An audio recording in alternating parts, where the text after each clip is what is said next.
Hi everyone, ಎಲ್ಲರೂ ಹೇಗಿದ್ದೀರಾ? I hope everyone is doing great. So welcome back to my channel. ಒಂದು ಅದ್ಭುತವಾದ portal ಬಗ್ಗೆ ಹೇಳ್ತೀನಿ ಅಂತ ಹೇಳಿದೆ. ಏಪ್ರಿಲ್ 4ನೇ ತಾರೀಕು 444 ಪೋರ್ಟಲ್. 444 ಅಂತ ಯಾಕೆ ಹೇಳ್ತಿದ್ದೀನಿ ಅಂತ ಡೀಟೇಲಾಗಿ ಎಕ್ಸ್ಪ್ಲೇನ್ ಮಾಡ್ತೀನಿ. ದಯವಿಟ್ಟು ವಿಡಿಯೋನ ಕಂಪ್ಲೀಟಾಗಿ ನೋಡಿ ಆ್ಯಂಡ್ ಅರ್ಥ ಮಾಡ್ಕೊಳ್ಳಿ. ಬಿಕಾಸ್ ಪೋರ್ಟಲ್ಸಲ್ಲಿ ಬರೆದಿರೋರಿಗೆ ಮ್ಯಾನಿಫೆಸ್ಟ್ ಆಗೇ ಇಲ್ಲ ಅನ್ನೋದು ತುಂಬ ಕಮ್ಮಿ.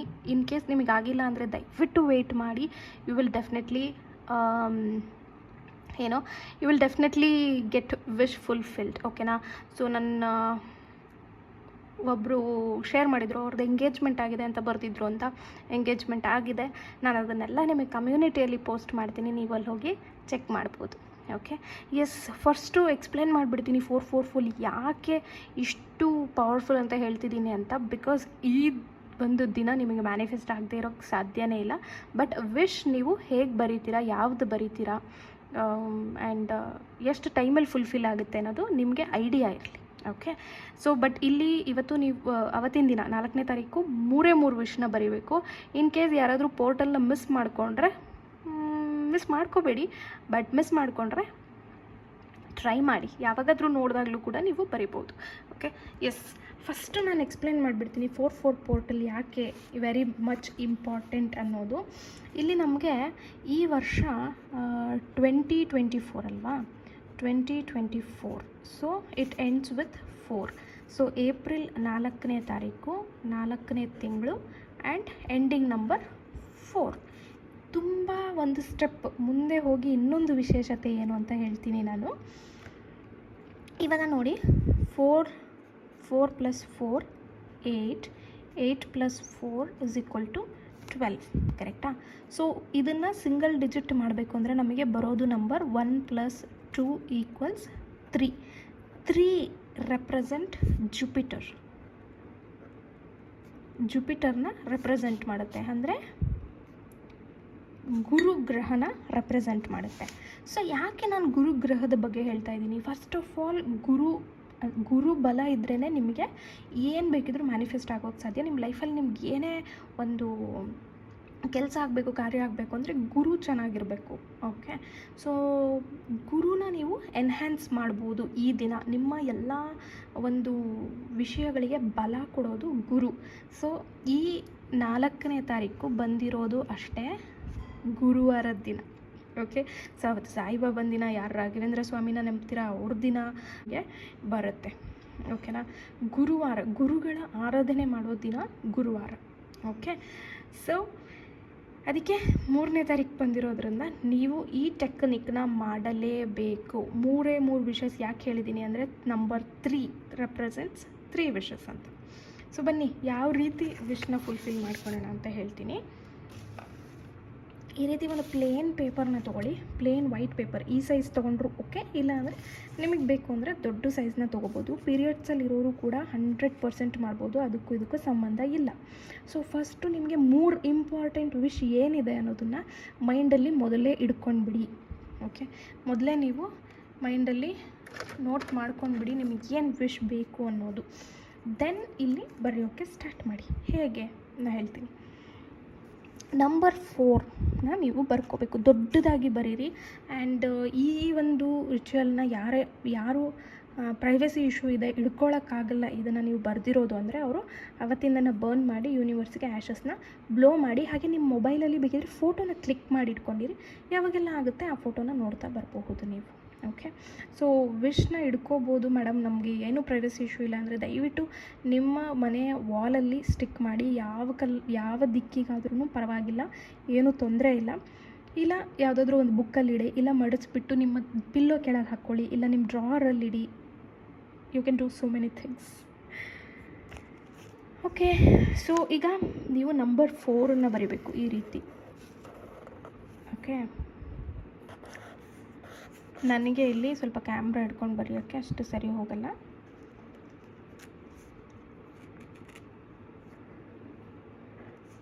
ಈ ರೀತಿ ನೀಟಾಗಿ ಬರ್ಕೊಳ್ಳಿ ನೀವು. ಓಕೆನಾ?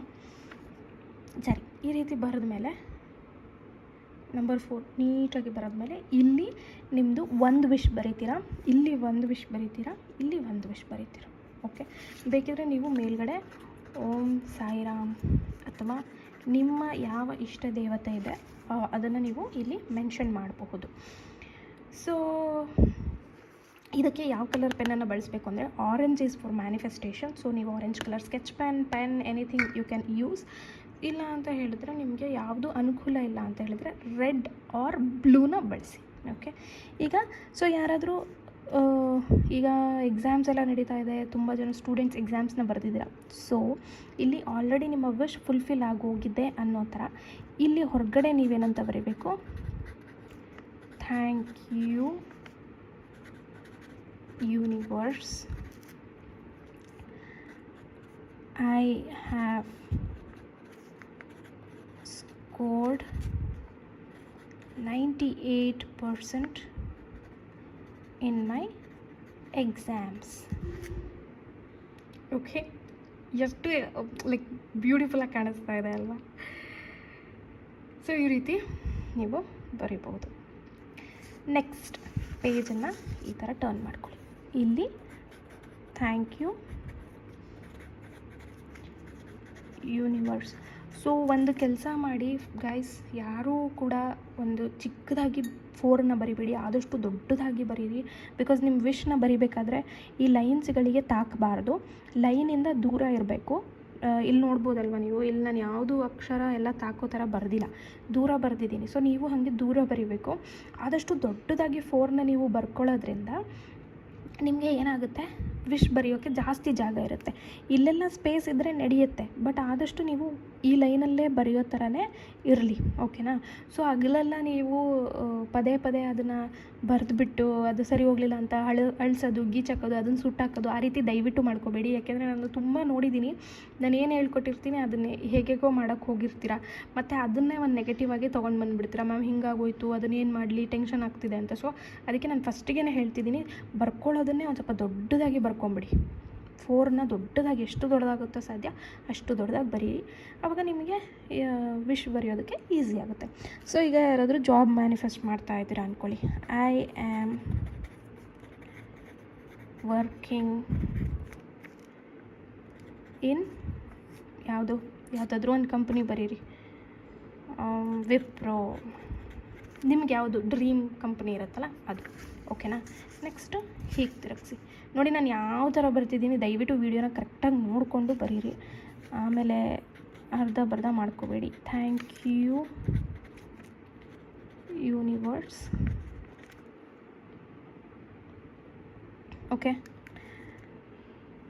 I have gold bracelet. ನಿಮ್ಮ ವಿಶ್ ಏನಿದೆ ಪ್ರಾಕ್ಟಿಕಲಾಗಿ ಬರೀರಿ.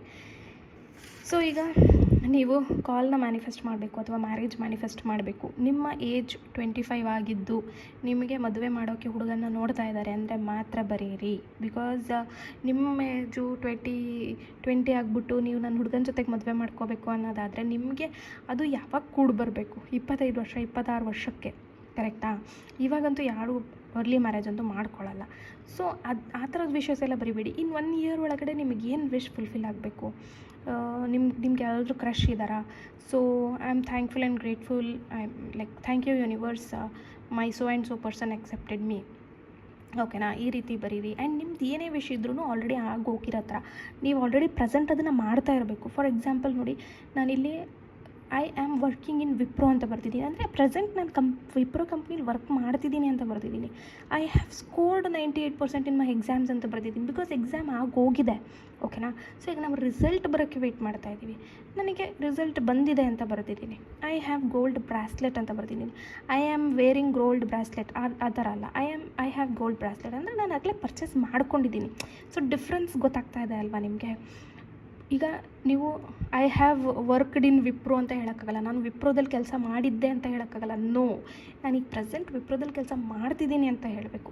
ಸೊ ಗೋಲ್ಡ್ ಬ್ರಾಸ್ಲೆಟ್ ಹಾಕ್ಕೊಂಡಿದ್ದೀನಿ ಅಂತ ಹೇಳೋಕ್ಕಾಗಲ್ಲ, ನನ್ನ ಹತ್ರ ಗೋಲ್ಡ್ ಬ್ರಾಸ್ಲೆಟ್ ಇದೆ ಅಂತ ಹೇಳಬೇಕು. ಅರ್ಥ ಆಗ್ತಿದೆ ಅಲ್ವಾ ನಿಮಗೆ? ಸೊ ಅದನ್ನು ಸೆಂಟೆನ್ಸನ್ನು ಕರೆಕ್ಟಾಗಿ ಯೋಚನೆ ಮಾಡಿ. ಒಂದು ರಫ್ ಪೇಪರ್ ತೊಗೊಳ್ಳಿ, ಅಲ್ಲಿ ಫಸ್ಟ್ ಒಂದೆಷ್ಟು ಸತಿ ಬರ್ಕೊಳ್ಳಿ, ನೀವೇ ಮೆಮೊರೈಸ್ ಮಾಡ್ಕೊಳ್ಳಿ, is this a correct way ಅಂತ. ಆ್ಯಂಡ್ ಇದನ್ನು ಬರೀಬಹುದು. ಏನೇ ಇದ್ದರೂ ಡೌಟ್ಸ್ ಇದ್ದರೂ ನನಗೆ ಕಾಮೆಂಟ್ ಸೆಕ್ಷನಲ್ಲಿ ಕೇಳಿ. You can write any kind of wishes, let it be very very practical. Already ಮದುವೆ ಆಗೋಗಿರೋರಿಗೆ ಅಥವಾ ಎಂಗೇಜ್ಮೆಂಟ್ ಆಗಿರೋರಿಗೆ ಕ್ಯಾನ್ಸಲ್ ಆಗಿ ನನ್ನ ಜೊತೆಗೆ ಮದುವೆ ಆಗಲಿ ಈ ಥರ ಎಲ್ಲ ಮ್ಯಾನಿಫೆಸ್ಟ್ ಮಾಡಿಕೊಂಡ್ರೆ ನಿಮ್ಮದು ಇರೋ ಇನ್ನೆರಡು ವಿಷು ಕೂಡ ಆಗೋದಿಲ್ಲ. ಸ್ಟ್ರೇಟಾಗಿ ಹೇಳ್ತಾ ಇದ್ದೀನಿ.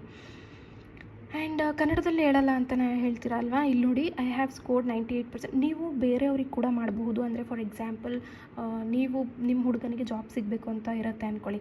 ಸೊ ನನ್ನ ಹುಡುಗ, ಅವ್ರ ಹೆಸರು ಏನಂತಾರ, ಅನಿಲ್ ಅಂತ ಅಂದ್ಕೊಂಬಿಡಿ. ನನ್ನ ಹುಡುಗ ಅನಿಲ್ಗೆ ವಿಪ್ರೋ ಕಂಪನಿಯಲ್ಲಿ ಕೆಲಸ ಸಿಕ್ಕಿದೆ, ಅಥವಾ ಅಥವಾ Anil is working in Wipro, ಈ ರೀತಿ. ಸೊ ನಿಮ್ಗೆ ವಿಪ್ರೋ ಅಂತ ಜಸ್ಟ್ ನಂಗೆ ತಲೆಗೆ ಬಂತು ಬರೆದಿದ್ದೀನಿ. ನಿಮ್ದು ಏನಿದೆ ಅದನ್ನು ನೀವು ಮೆನ್ಷನ್ ಮಾಡ್ಬೋದು. ಈ 4 ಪೋರ್ಟಲ್ ನಾನು ಹೇಳ್ದಂಗೆ ತುಂಬ ವಿಶೇಷವಾಗಿ ಗುರುವಾರದಂದು ಇದೆ. ದಯವಿಟ್ಟು ಮಾಡಿಕೊಳ್ಳಿ, ಯಾರೂ ಮಿಸ್ ಮಾಡಬೇಡಿ. ಆ್ಯಂಡ್ ಏಪ್ರಿಲ್ 13th ಮತ್ತು ಏಪ್ರಿಲ್ 22nd ಮಾಡಬಹುದು, ಓಕೆನಾ? ಬಿಕಾಸ್ 2 ಆ್ಯಡ್ ಮಾಡಿದ್ರೆ 4 ಆಗುತ್ತಲ್ವ, 4 ಮತ್ತೆ ಬರುತ್ತೆ. ಸೊ 13th ಮತ್ತು 22nd, okay? But specially 4th ಮಾಡೋಕ್ಕೆ ಟ್ರೈ ಮಾಡಿ. ಆಗಲಿಲ್ಲ ಅಂದರೆ ಇದು ಮತ್ತೆ 13th ಮತ್ತು 22nd ಮಾಡ್ಬೋದು. ಆ್ಯಂಡ್ ಇನ್ನೂ ಒಂದು ವಿಷಯ ನನಗೆ ಅನಿಸ್ತಾ ಇದೆ, ನೀವೀಗ 13th 3 ವಿಷಯನ ಬರೆದಿದ್ದೀರಾ ಅಂದ್ಕೊಳ್ಳಿ. 4th ಪೋರ್ಟಲ್ ದಿನ 3 ವಿಷಯನ ಬರೆದಿದ್ದೀರಾ ಅಂದ್ಕೊಳ್ಳಿ. ಬೇಕಿದ್ರೆ ನೀವು 13th ಕೂಡ ಡಿಫ್ರೆಂಟ್ ವಿಷಸ್ನ ಬರಿಬೋದು, ಇಲ್ಲ ಸೇಮ್ ರಿಪೀಟ್ ಮಾಡಬಹುದು. ಆರ್ 22nd ಕೂಡ ಸೇಮ್ ವಿಷ್ನ ಇನ್ನೊಂದು ಪೇಜ್, ಹೊಸ ಪೇಜ್ ತೊಗೊಂಡು ಬರಿಬೋದು. ಇಲ್ಲ ಅಂತ ಅಂದರೆ ಇನ್ನೂ 3 ಡಿಫ್ರೆಂಟ್ ವಿಷಸ್. ಸೊ ಅಲ್ಲಿಗೆ ನೀವು ಟೋಟಲ್ 9 ವಿಷಸ್ನ ಬರ್ದಂಗೆ ಆಗುತ್ತೆ. ಬಟ್ ಅನ್ನೆಸೆಸರಿ ಅನಿಸುತ್ತೆ. ಟ್ರೈ ಮಾಡಿ ನೋಡಿ, ಓಕೆ? ದೆನ್ ಎನಿಥಿಂಗ್ ಎಲ್ಸ್ ನಾನು ಏನಾದರೂ ಮಿಸ್ ಮಾಡಿದರೆ ನನಗೆ ಕಾಮೆಂಟ್ಸಲ್ಲಿ ಕೇಳ್ಬೋದು. ರಿಪೀಟೆಡ್ ಏನು ಕೇಳಿದ್ರೆ ನಾನು ಆನ್ಸರ್ ಕೊಡೋಲ್ಲ. ಬಿಕಾಸ್ ನಾನು ಇಷ್ಟು ಕಷ್ಟಪಟ್ಟು ವೀಡಿಯೋ ಮಾಡಿರ್ತೀನಿ, ನೀವೆಲ್ಲ ಓಡಿಸ್ಕೊಂಡು ನೋಡಿ ಅರ್ಥ ಮಾಡ್ಕೊಳ್ಳಿಲ್ಲ ಅಂದರೆ I am very sorry for that. And saint Expedite ritual ಇದೆ, ಯಾರಾದರೂ ಬುಕ್ ಮಾಡ್ಕೊಳ್ಳಿಲ್ಲ ಅಂದರೆ ದಯವಿಟ್ಟು ಬುಕ್ ಮಾಡ್ಕೊಳ್ಳಿ, ಓಕೆ? ಯಾರಿಗೆ ಕನ್ಫ್ಯೂಷನ್ ಇದೆ ಇನ್ನೊಂದು ಸತಿ ಕ್ಲಿಯರ್ ಮಾಡಿಬಿಡ್ತೀನಿ. 4ನೇ ತಾರೀಕು, 13ನೇ ತಾರೀಕು, 22ನೇ ತಾರೀಕು, ಈ 3 ದಿನ ಮ್ಯಾನಿಫೆಸ್ಟೇಷನ್ ಮಾಡ್ಕೊಳ್ಳೋಕ್ಕೆ ತುಂಬ ಒಳ್ಳೆಯ ದಿನಗಳು. ಬಟ್ ನೀವೇನಾದರೂ 4ನೇ ತಾರೀಕೇ ಮಾಡಿದ್ರಿ ಅಂದ್ಕೊಳ್ಳಿ, ಇನ್ನು 13th 22nd ಇರುತ್ತಲ್ಲ, ಅವತ್ತಿನ ದಿನ ನೀವು ಬೇರೆ ವಿಷಸ್ಸು ಕೂಡ ಮಾಡಬಹುದು, ಓಕೆ? ಸೊ ಇಲ್ಲ ಸೇಮ್ ವಿಷಯ ನಾವು ಅದೇ 3 ವಿಷಯನೇ ಬರಿತೀವಿ ಅಂದರೆ 22nd ಮತ್ತು 13th ಕೂಡ ನೀವು 4ನೇ ತಾರೀಕು ಏನು ಬರೆದಿದ್ರಲ್ಲ ಅದನ್ನೇ ಬರಿಬೋದು. ಆ 3 ಚೀಟಿಗಳನ್ನು ಬೇಕಿದ್ರೆ ತೆಗೆದಿಟ್ಕೋಬಹುದು, ಓಕೆ? ಇಲ್ಲ ಅಂದರೆ ಬರ್ನ್ ಮಾಡಿ ಆ್ಯಶಸ್ನ ಬ್ಲೋ ಮಾಡ್ಬೋದು. So any doubts let me know. Thank you so much.